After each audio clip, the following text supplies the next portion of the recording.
Are we on? Okay, great. Building and winning sales from early revenue IPO is quite a topic. But I thought we could, we have a group of veterans here, and Travis is here. He's now head of sales at Front. A year ago, you were running Optimizely, right? Where were you before Optimizely? Salesforce. Salesforce. Okay, so two times running sales, right? And Jeanne, you're running sales and revenue at Stripe. Where were you before that? Remind me. CRO at Dialpad, which is CRO at Dialpad. Okay, so you've seen it all Google, there, right? Yeah, and Google for 10 years.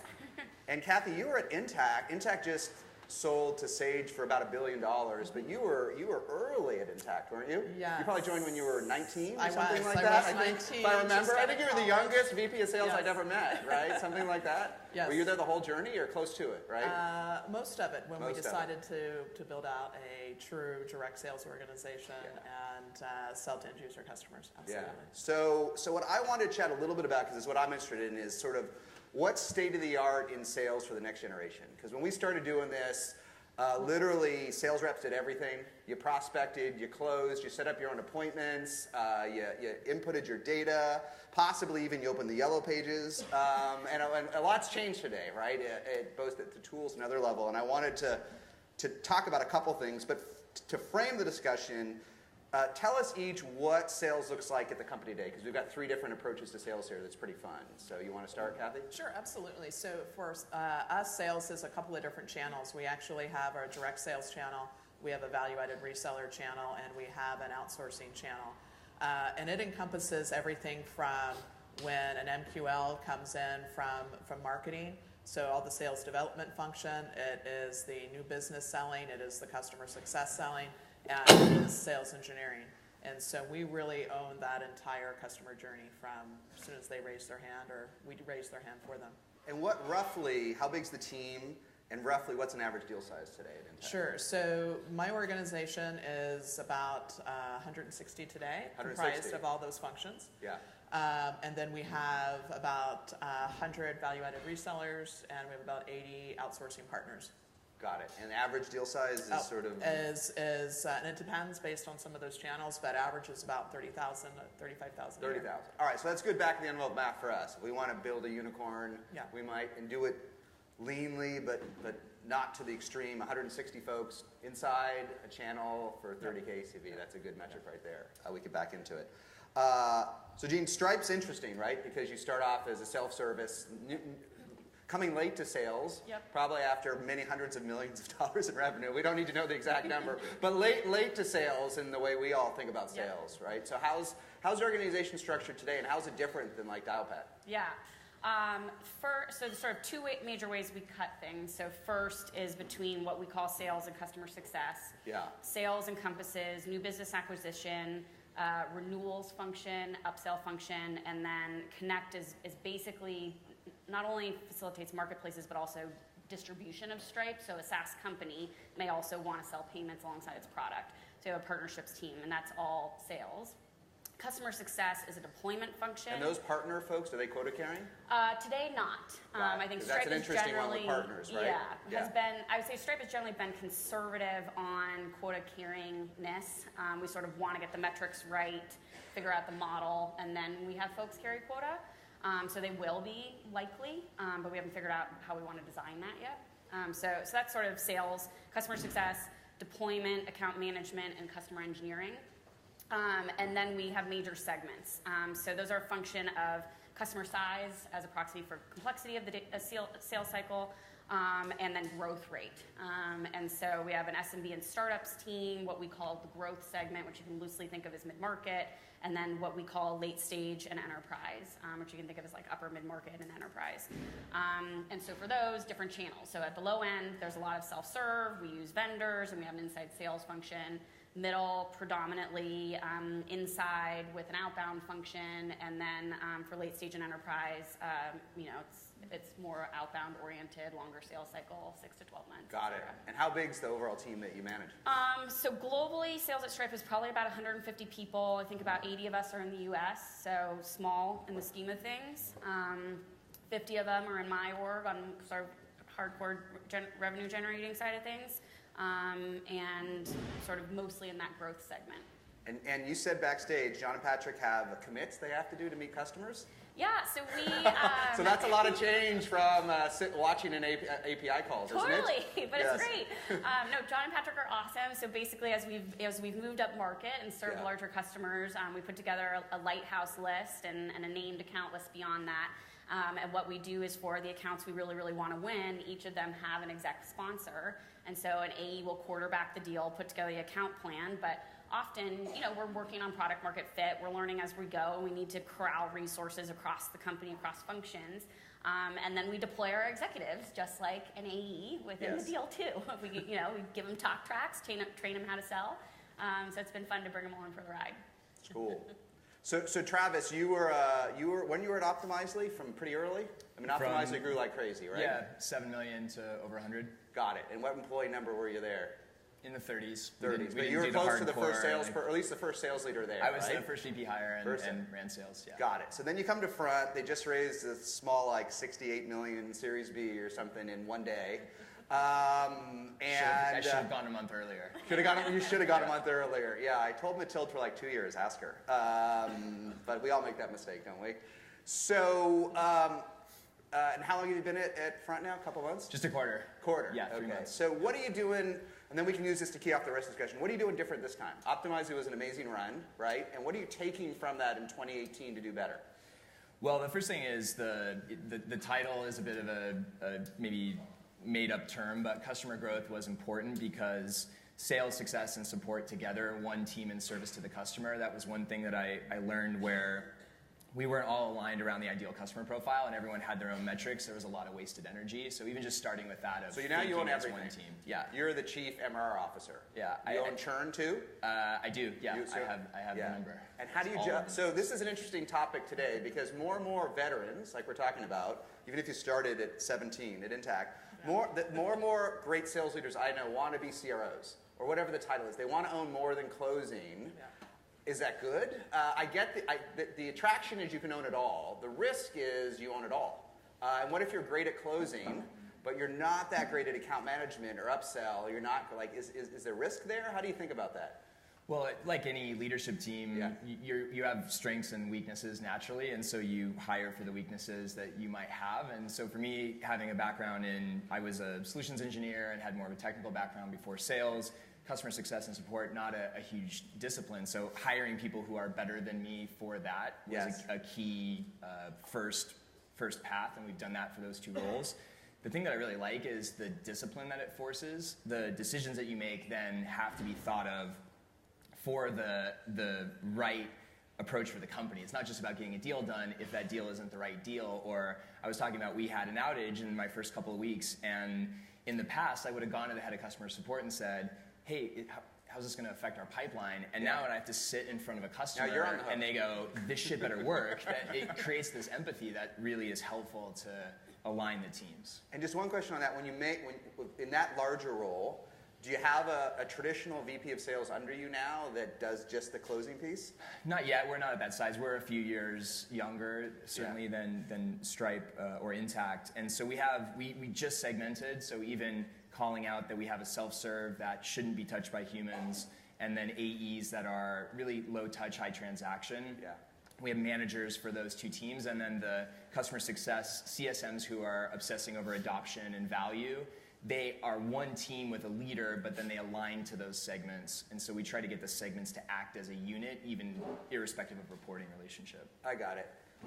Jeanne and Kathy, I'd love to hear what you think, because folks in here, this CRO idea, it is a newer one. I feel like maybe not everybody, but so many folks I meet want to own it all, right? I mean, whatever, head of customer growth, whatever we call it, head of customer growth, the whole thing. And I've seen it work great lately, and I've seen folks that are great closers crash and burn, especially in higher churn environments. Like if you're good at closing and you don't have amazing net negative churn, you've got a whole new job to deal with that can be hard, right? Because solving churn issues and retention issues are not the same as nailing onboarding and training of reps. So what do you think of this trend? Is it good? Is it bad? Is it irrelevant? Because more of the next comers want to own it all. Well, so I was an early adopter of this trend. Yes. Actually, sales and customer success. Yes, I need a fancier title, though. We'll have to come up with that. I'll work with you, Travis. Yes. But everybody thought I was crazy. Yes. And how can you possibly own both? How can you own both? But what I had realized through some successful and unsuccessful SaaS startups was having one view and one idea of what that ideal customer profile is and what their journey is really important. And now that we're in this recurring revenue model, it wasn't just enough to have sales understand that, but what happens once you sign the contract? And what happens, for us, the great thing is our average lifetime of a customer is 7 to 10 years. And we have customers. And it is growing because we're older now, right? And so it really is important to understand that journey.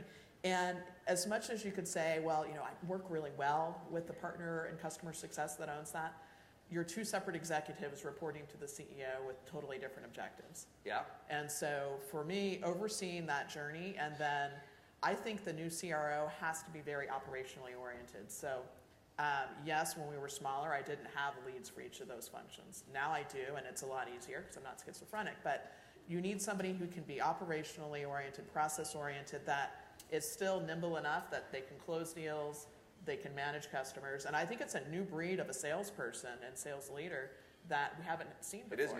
It is new. And I've seen so many folks, both bad decisions I made hiring, but in other organizations where they just can't morph into understanding the operational processes and understanding what it takes to make a customer Sometimes they just want to be closers. Yeah. They just want to close as much revenue, move on. I'm a hunter. I don't enjoy the quarter, the day after take the first week off after the quarter ends, and not worry about it, right? Absolutely. Yeah. So Jeanne, when you APIs mix it all up again, right? Because the total value of a customer can be huge compared to that first API call, right? Yeah. So how do you and Stripe think about this whole holistic ownership of revenue? Yeah, I think for us it's been really important because of exactly what you're mentioning around the customer journey. Of like a lot of times the upside is in the out years, in the year 3, 4, 7, right? Because these are high growth companies you're often pursuing. And I think also like a big promise of SaaS is often the first product you sell in and might only be where you wind up making 20% of your revenue over time, right? So I think Stripe now has 5 different products that my team sells, and if new biz does a great job, maybe we get 2 or 3 in at the outset, but there's always an opportunity for more. So I think for us, it's been useful in sort of really being able to partner with our customers and understanding the roadmaps and ensure that we grow with them. And in particular, a lot of SaaS companies also want to move up market over time if you didn't start there. And a great dynamic that we've had is our customers dragging us up market, because you get Shopify as a Series Lyft, as a Series A company, all of a sudden they're out, processing billions of dollars, and they've got different needs. And so a big reason that Stripe is now also pursuing enterprise customers is because our little startups became enterprise users themselves. And they really informed our roadmap, and they continue to do so. So I think that part's really important. I also feel like having that holistic feedback loop of, hey, new biz, when you sign contracts like this, it makes them a little harder to renew over here, right? So let's change that. And so there's just much more of a symbiotic relationship, I would say, when you've got them under one roof. And do you try, especially when it's an API-focused company, how do you try to calculate the size of a deal or a customer when you close it up front? How do you do that? Do you have a fancy AI-focused algorithm? I wish. With a lot of the data science team figuring out exactly what a customer will be worth? Because Stripe's not, API companies are not totally SaaS. And so what SaaS... If you close Lyft for $50 a month, how do you know what that account will grow to? There's no booking event for us. Yes. So how much do you pay the rep on that Lyft deal for $50 a month? We have long-term... 20% of what you bring in, $10 to you, Jeanne. Good job closing Lyft. We have very long-term oriented reps.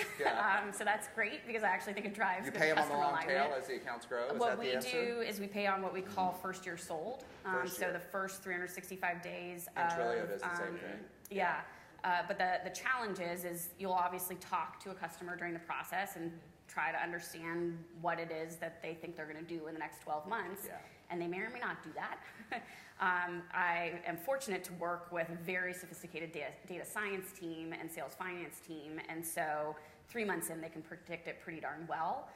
But at the time the deal gets signed, we kind of hope it's going to materialize. And you have to, Stripe's got a pretty big brand, but do you have to convince the reps to be patient to get those checks later, or is that an education process?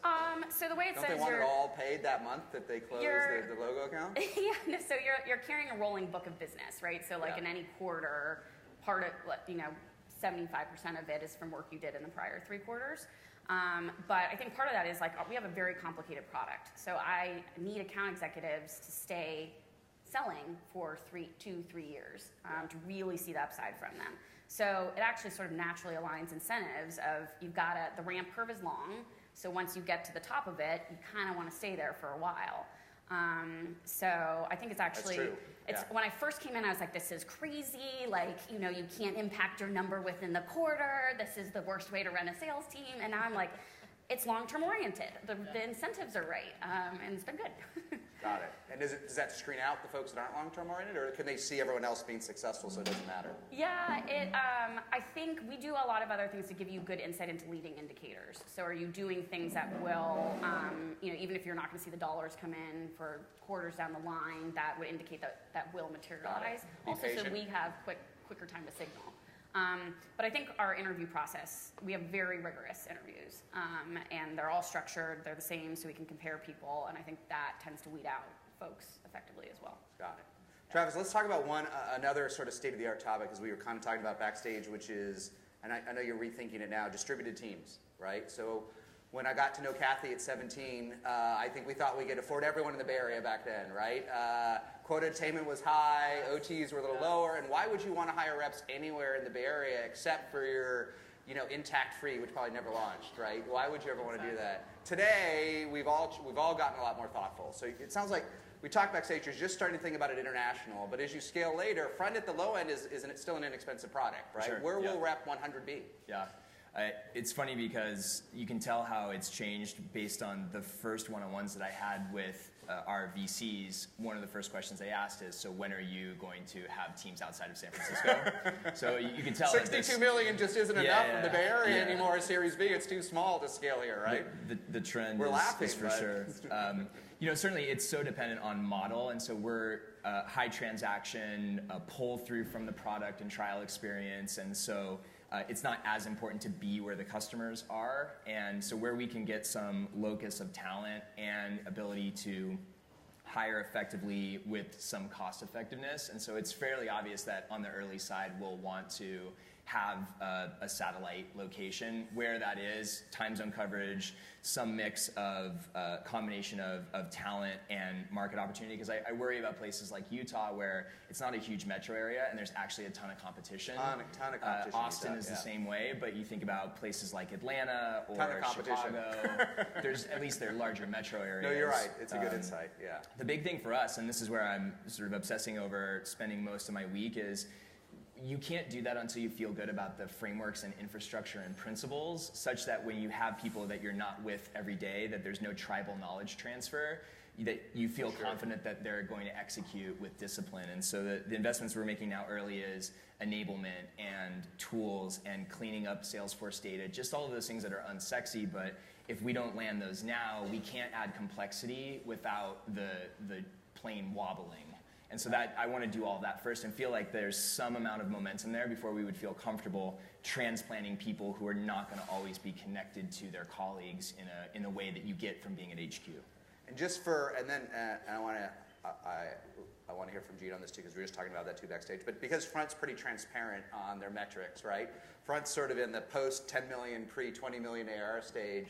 So this is good for other folks. When will you have that, Atlanta, Pensacola? Because you're only a quarter in, but to help folks, not everyone has 62 million in their B. But what's your gut? Is it a year out? Is it 2 years, 3 weeks? I get nervous about forecasting we won't tell. When these things end up on YouTube. We will not tell. I think it's fairly obvious that we need to have a plan for it in FY18. Whether we end up executing that and having a team. One thing I'm thinking about is we don't have any SDRs right now, and so. Because everything is inbound, does it make sense to combine those together to start the SDR team somewhere outside, and then we have a natural career progression for that team, but it's this new function rather than siphoning off AEs that are here. So we're trying to figure that out, but I would say a plan for that in Q4 seems most likely. Sounds right. Yeah. And Jeanne, interesting. Stripe. Every rocket ship under one level down has tons of challenges, right? But I mean, Stripe's $9 billion. I don't know how much it raised. I bet it's minting cash, or at least it did for a while. Super successful, and you're still thinking about these issues. You're still thinking about how can I cost effectively scale up the revenue team in just different geographies, right? Yeah. So if you're thinking about it, the rest of us probably should be worrying a little. So just share a little of the conversation we had. What's in your mind in terms of distributed teams? Yeah, I think so. There's sort of two answers to this question. So one, actually, Stripe was very distributed from the outset because payments is so hyper-local. So every time we enter a new country, you had to deploy always a team early. Yeah, right? So we actually have sales teams in 15 different countries across the world. So on the one hand, we were sort of like hardcore distributed from the get-go. In the US, we've been centralized in SF, and for similar reasons of like, you want that replicability, you want to feel like you can nail the process and then export it to wherever your second hub is. But similarly, we're currently evaluating across the company for not only sales, but other user-facing roles, what's going to be our second US hub, and are taking stuff into account, like Zach, you were saying, do you have, cost? Is the metro large enough? How competitive is it really? Will you have the right talent? All those types of things. So I think 2019 we'll have a second hub. 2019? Yep. Yeah. And just Kathy, did you see these issues, or at INTACCT ACV was it not as big of an issue? We have, and we actually have the team segmented where I have a field-based team and an inside-based team now. For the inside-based team, we just could not find enough people here in the Bay Area that we could hire. Got it. Cost aside, you just couldn't find the talent. Yeah, we just couldn't find the talent. And so that was the challenge. And so we actually did a LinkedIn search using the recruiter tool. And we said, of the profile that we want and the backgrounds we would look for, what top cities in the U.S. have the biggest candidate pool for our profile? And interestingly enough, it was Boston and Atlanta. We picked Boston, and now we've been acquired by a company with a substantial headquarters in Atlanta, so we're moving it to Atlanta. Best laid plans. Yes, exactly. And how big was the Boston team, and how much time did you spend with that team? How'd you staff it and manage it? We had about 10 folks there. 10. I was lucky enough that I'd already hired a VP of sales for me for that market, so I didn't have to spend a lot of time there. And but she spent a lot of time there. Did she was already in Boston? And no, she was out here, so she managed the West Coast and the East Coast team. But she took a lot of frequent trips to Boston. And we brought them out a lot as well. So one of the things that I did is I built up just a higher than average travel budget so that we could rotate those folks through where they'd come and they'd work for a week in HQ. And then they'd go back to the office. And so that way it really kept them up to date on the water cooler stuff, what's happening. Because as much as you try to have really good enablement plans, really good communication plans, the majority of what you learn happens on the way to the restroom or to the kitchen. And how often this is the thing that I find that distributed engineering cultures do well, but sales cultures do poorly, which is how often you get together. Yeah. Right? If you look at your average new startup that's fully distributed, everyone has a quarterly plan. Everyone gets together once a quarter, and then you realize everything outside, San Francisco is so expensive you can go anywhere. Like we can go to Cancun, we can go to Paris, anything's cheaper than having these folks. So all the next generation startups each quarter, the team, but I don't see that as often with the sales teams getting together. Maybe, what did you learn from that? How often does that back and forth have to happen? No, absolutely. And we did find, and again, it's one of those things that, I had to fight a little bit with our CFO to get it in the budget, but they ultimately got it, was we needed to get everybody together every quarter. Every quarter, same thing. And sometimes quarter, one way or the other, it's on the West Coast, sometimes it's on the East Coast, depending on the group. And we have two kickoff events. We have our annual kickoff event where everybody's brought together, and again, not in the Bay Area because it's too expensive. But then we do what we call a halftime event, which is half day, and it's virtual, and everybody's who's on the West Coast is there, and then we do live video streaming to everybody else, and really trying to get everybody to feel like it's one team. How do we communicate and share the best practices? Because as you scale, that's the hardest thing, is keeping the best practices in place. It is, yeah. So I like I think once a quarter for sales is the same rule. Yeah, and same thing with customer success too. Yeah. I think there's a ton of little small things that can create that feeling where there's not this second-class citizenship with the other offices. So even we're gonna have Thursday's Paris Day, and it means that everyone's in the office at 7 because it just creates one more hour of synchronization with that office. Yeah. Running the all-hands meeting out of a satellite office one time every few times so that everyone else has the feeling of what it feels like to be looking at it through Zoom. There's a few small tweaks that when you add up, it creates a bit more cohesion than if you just say that everyone orbits around the sun that is San Francisco. Yeah. How many people does Front have in Paris? Right now there's 10 engineers, and then we're just starting the go-to-market team. And how many folks have you hired in a month? The quarter since you started, how many folks you brought in? Let's see, 5 or 6. Do they feel connected to France? I think so, yeah. And part of what, there's already a commitment company culture-wise that we have an offsite, which the purpose of it mainly is for breaking down cross-team and cross-office. And so you were paired with a buddy. Your roommate was someone that you wouldn't normally work with. The scavenger hunt, you're with people that you wouldn't be working with. And even just to create that. The other thing is for boot camp, we make that investment that everyone spends 2 weeks. And because then from the first moment, you're building relationships so that when you start being that squawking voice on the phone, that it's tied to a human because they spent that time up front. So with our last quick bit of time, let's talk about boot camp, because I think what you mean is probably onboarding and training for the new folks, right? So one quick story from each of you before we run out of time. What's something better you're doing today to train reps? I think we all got this wrong back in the day. We all just sat folks in a pit and told them to listen to each other, and that was okay. But I think we've all learned that's a missed opportunity, right? So what's one new thing that you're doing? So we actually take the combination of both some in-person training, but the biggest part of it is this online enablement tool that we utilize, so that especially for us, so many of them are millennials and they learn differently than I did, and these Jeanne, millennials. I know. These millennials. And so it provides, over the course of... It's an LMS, or what is the online? It's a product called SalesHood. Got it. Oh, SalesHood. Yeah. Okay. So it's a sales enablement tool. So it's a training tool. It is, and so... And they have to use it. They have to use it, and it's their first 90 days, and it takes them through all the elements of it in bite-sized chunks. And you've created custom content in SalesHood for the different things. Yeah. So got it. That's a good example, right? Automated training, right, from the team. Anything new? So the first thing I'll say, it sounds obvious, but I think it's not to a lot of people, is like recognizing that sales is a skill, just like writing code is a skill and building a financial model is a skill, right? The number of people who show up on my doorstep that we've hired who have had a career in sales that I think do not have sales skills is still shocking to me.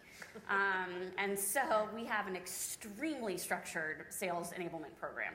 So Stripe does Stripe-wide 2 weeks, boot camp similar to yours. We fly everybody out, put you in corporate housing, meet everybody, learn the product, learn the company. We do a 3rd week for sales, gives you the basics of the language we want you to use when you talk about deals, our sales process overview, kind of core things. I find you can't teach people sales skills until they've had enough at-bats to know where they're going to screw things up. So about 6 months in, you do 2 days that are just skills, transferable skills. We obviously make them Stripe-ified, but they are things that would be useful. 6 days in, you do a formal process. 6 months in, you do another formal process. Yeah, and then we also have a 30, 60, 90 checklist. You're assigned what we call a spin-up buddy. That person is accountable to making you successful. And so if you haven't gotten a deal on the board, built enough pipeline by the end of those 90 days, like, I'm going to go talk to your spin-up buddy. I like that. And so we do a ton to make sure that you have someone invested in your success. And then we do ongoing enablement stuff too. So the next big thing we're doing is around negotiation training. And so we have a big thing around that. Cave instantly. Sorry? Yeah, exactly. Cave instantly, right? Give it all away. So that's been our approach. All right. I think we're almost out, but Travis, one new learning you're doing? Yeah, I would double click on the micro moments and not pulling people off the floor, but there's this constant drip of learning, and we've funded it super early to have someone dedicated to enablement, and the woman who ran enablement for me at Optimizely is now doing full-time consulting while she's making documentary films on the side, and one of the things she's done is build this apprentice program because she sees there's not enough enablement talent in our industry.